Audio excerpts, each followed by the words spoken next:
আন্তর্জাতিক মানবাধিকারের সাথে তো সাইবার সিকিউরিটি অ্যাক্ট, যেটা আগে ডিজিটাল সিকিউরিটি অ্যাক্ট ছিল, সেই অ্যাক্টটা তো সবচেয়ে বেশি, এবং আমি নিজেও এই আইনের বিরুদ্ধে বিশ্ববিদ্যালয়ে থাকা অবস্থায় সমালোচনা করেছি, আন্দোলন করেছি।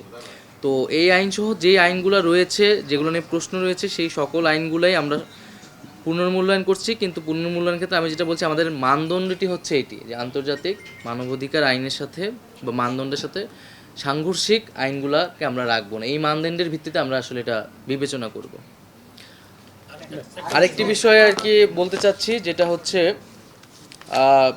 আপনাদের মাধ্যমে জনগণের উদ্দেশ্যে, সারা দেশের মানুষের উদ্দেশ্যে, যে আমরা বিভিন্ন জায়গায় আসলে খোঁজ পাচ্ছি এবং দেখতে পাচ্ছি যে বিশেষত আমরা যারা আন্দোলনে ছিলাম, সরকারের দায়িত্বে আছি বা যা অনেকে বাইরে আছে, তাদের নাম ব্যবহার করে, সমন্বয় পরিচয় ব্যবহার করে দেশের বিভিন্ন জায়গায় নানা ধরনের সুযোগ সুবিধা, অন্যায় সুযোগ সুবিধা নিচ্ছে মানুষ, এবং হচ্ছে চাঁদাবাজির মতো ঘটনাও ঘটছে। আমরা কিন্তু এর আগেও বিভিন্নবার যারা ছিলেন সমন্বয়, তারা কিন্তু এটার প্রতিবাদ জানিয়েছেন, নিন্দা জানিয়েছেন। আমি আমার ব্যক্তিগত জায়গা থেকেও এই ধরনের ঘটনার নিন্দা জানাই, এবং সবার কাছে সুস্পষ্ট বার্তা দিতে যাচ্ছি যে আমার নাম ব্যবহার করে কোথাও কোনো ধরনের অন্যায় সুযোগ সুবিধা নেওয়ার চেষ্টা করলে সেটা যাতে তার বিরুদ্ধে যাতে ব্যবস্থা গ্রহণ করা হয়। এবং শুধু বাইরে না, আমি খোঁজ পেয়েছি যে আমাদের সরকারের ভিতরেও সরকারি কর্মচারীরাও এই ধরনের নানা ধরনের সুযোগ সুবিধা নিচ্ছে, এবং অনেকে এসে ছবি তুলে নিয়ে যায়। আমরা তো সবাইকে চিনি, এই ছবি ব্যবহার করেও নানা জায়গায় সুযোগ সুবিধা নিচ্ছে। তো সকলের কাছে এটা আহ্বান থাকবে, এবং পুলিশ প্রশাসনের কাছে এটা বলে দেওয়া হয়েছে যে আমাদের নাম ব্যবহার করে, আমাদের পরিবারের নাম বা কারো নাম ব্যবহার করেই যাতে কোনো ধরনের অন্যায় সুযোগ সুবিধা কেউ না নেয়, এবং কেউ নিলে তার বিরুদ্ধে যাতে ব্যবস্থা নেওয়া হয় যথাযথ।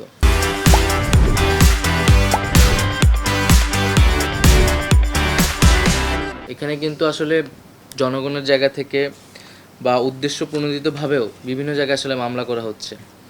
এবং এই বিষয় যেহেতু তুললেন, আর একটু বলছি যে আমরা কিন্তু শহীদ পরিবারের অনেকে যোগাযোগ করছে। আমরা বলছি যে আমাদের ফাউন্ডেশন আছে, বৈষম্যবিরোধী আন্দোলনও একটা লিগ্যাল টিম করতেছেন, এই লিগ্যাল টিমে তাদেরকে সহায়তা করবে।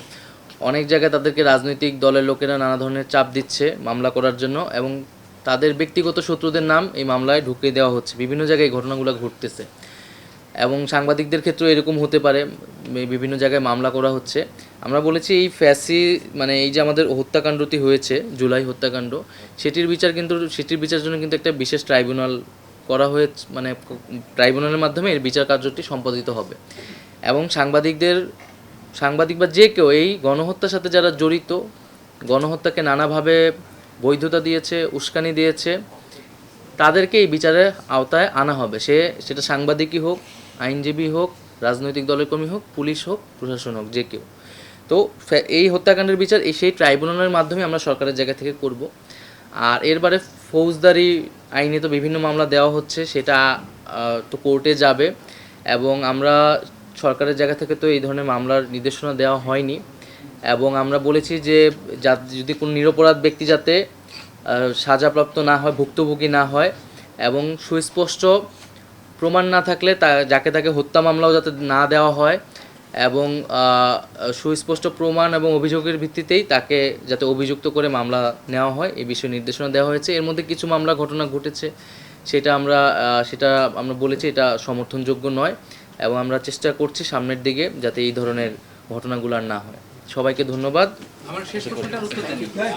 আপনি যেটা বললেন সেটা না, এটা কিন্তু একটা কূটনৈতিক বিষয় আর কি। এটা রাষ্ট্রীয় জায়গায় হচ্ছে তিনি কথা বলতে চেয়েছেন, বা সকল রাষ্ট্রের প্রতিনিধিরাই কথা বলতে চাচ্ছেন, সেটা কূটনৈতিক জায়গা থেকে আলোচনা হয়েছে, এর বাইরে কিছু নয় সেটা।